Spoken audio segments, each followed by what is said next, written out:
दौलत पर घमंड करने वालों, सुनो इस बयान को मौलाना जर्जीस की आवाज में।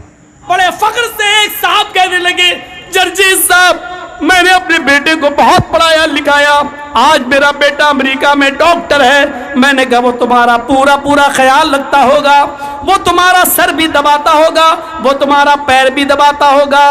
कहने लगा, नहीं जर्जीस साहब, 15 साल से मैंने अपने बेटे की शक्ल नहीं देखी। ऐसी दौलत से क्या फायदा, जिस औलाद के लिए तुम कमा रहे हो उस औलाद की शक्ल देखना तुम्हें नसीब नहीं हुआ। बाप ने बेटे की शक्ल नहीं देखी, बेटे ने बाप की शक्ल नहीं देखी। तसव्वुर करो ये कौन सी असबाबे राहत है। आज जर्जीस साहब के पास असबाबे राहत बहुत है। आप जर्जीस साहब के घर आइए तो आपको देखने को मिलेगा उसके घर में एयर कंडीशन भी है, आज उसके घर में 4 व्हीलर भी है, आज उसका घर भी आलीशान बना हुआ है। असबाबे राहत तो जर्जीस साहब के पास बहुत है, लेकिन डॉक्टर ने मना कर दिया, जर्जीस साहब आप बीमार हैं, आप एसी की ठंडी हवा में नहीं लेट सकते हैं। ऐसे असबाबे राहत से क्या फायदा। हम और आप जो कमा रहे हैं, राहत के असबाब इकट्ठा कर रहे हैं कि हमें गर्मियों में एसी की ठंडी हवा मिल जाए। हमने बहुत कमाया, लेकिन डॉक्टर ने मना कर दिया कि एसी की ठंडी हवा में नहीं लेट सकते हो। असबाबे राहत इतने हैं कि चलने के लिए 4 व्हीलर है मेरे पास, लेकिन डॉक्टर ने मना कर दिया है सुबह सवेरे तुम्हें रोजाना पैदल टहलना होगा।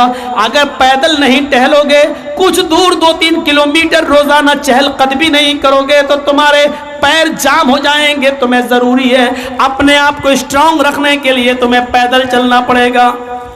तरह तरह की मिठाइयां रखी हुई है, रसमलाई रखी हुई है, रसगुल्ला रखा हुआ है, छेना रखा हुआ है, बेहतरीन मिठाई है। जर्जीस साहब ने बहुत कमाया है, असबाबे राहत है, इसी चीज के लिए तो कमा रहे थे कि अच्छा खाएं अच्छा पिए, लेकिन डॉक्टर ने मना कर दिया है तुम्हें शुगर 400 पार हो चुकी है, लिहाजा तुम ये मिठाई नहीं खा सकते हो। गौर कीजिए, जर्जीस साहब ने इतना कमाया, इतना कमाया, इतना कमाया कि मेरा बेटा नीट नहीं कर पाया, तो प्राइवेट तरीके से हमने उसको किसी स्कूल में एडमिट किया, मेडिकल कॉलेज में भर्ती किया। 50 लाख रुपए देकर मैंने, 80 लाख रुपए देकर मैंने MBBS में उसका एडमिशन करा दिया। बच्चे पढ़ जाएंगे, लिख जाएंगे, अपना कमाएंगे, खाएंगे, अच्छा रहेगा। बहुत ज्यादा असबाबे राहत हमने सोच लिया था। बच्चा हमारा पढ़ लिख कर बहुत बड़ा डॉक्टर बन गया, वो अमेरिका में या लंदन के अंदर डॉक्टरी भी करने लगा। उसने वहीं पर किसी अंग्रेज औरत से शादी भी कर ली। बड़े फख्र से एक साहब कहने लगे, जर्जीस साहब, मैंने अपने बेटे को बहुत पढ़ाया लिखाया, आज मेरा बेटा अमेरिका में डॉक्टर है। मैंने कहा वो तुम्हारा पूरा पूरा ख्याल रखता होगा, वो तुम्हारा सर भी दबाता होगा, वो तुम्हारा पैर भी दबाता होगा। कहने लगा, नहीं जर्जीस साहब, 15 साल से मैंने अपने बेटे की शक्ल नहीं देखी। ऐसी दौलत से क्या फायदा, जिस औलाद के लिए तुम कमा रहे हो उस औलाद की शक्ल देखना तुम्हें नसीब नहीं हुआ।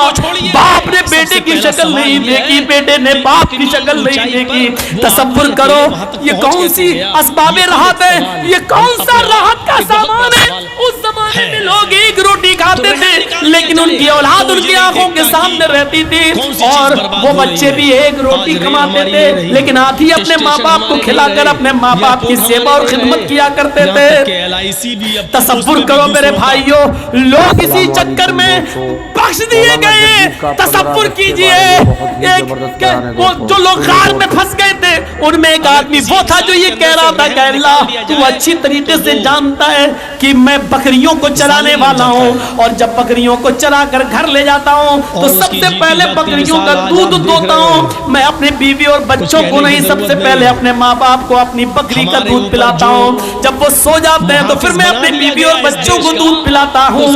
अल्लाह तू अच्छी तरीके से जानता है कि एक दिन मैं जब देर से घर पहुंचा, और जब जंगल से जाते जाते मुझे बकरियां ले जाकर देर हुई, तो मेरे माँ बाप सो चुके थे। मैंने बकरी का दूध दोहा, उसको गर्म किया और प्याला लेकर अपने बाप के सिरहाने खड़ा हो गया। मेरे बाप सो चुके थे। मैंने अपने माँ बाप को उठाया नहीं कि उठाएंगे तो नींद में डिस्टर्ब होगा, लिहाजा सुबह के वक्त मेरे माँ बाप की आंख खुली, जैसी खुली मैंने दूध का प्याला अपने माँ बाप को दे दिया।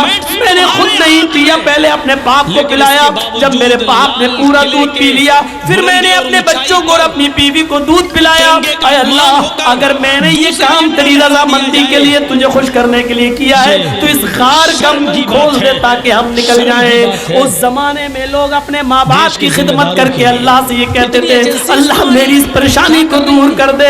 आज तो हमें ऐसी पढ़ाई लिखाई हो गई है, आज असबाबे राहत के चक्कर में, कमाने के चक्कर में आज हम अपनी औलाद से और औलाद बाप से इतनी दूर हो चुकी है कि बाप बेटे की शक्ल नहीं देख रहा और बेटा बाप की शक्ल नहीं देख पा रहा है।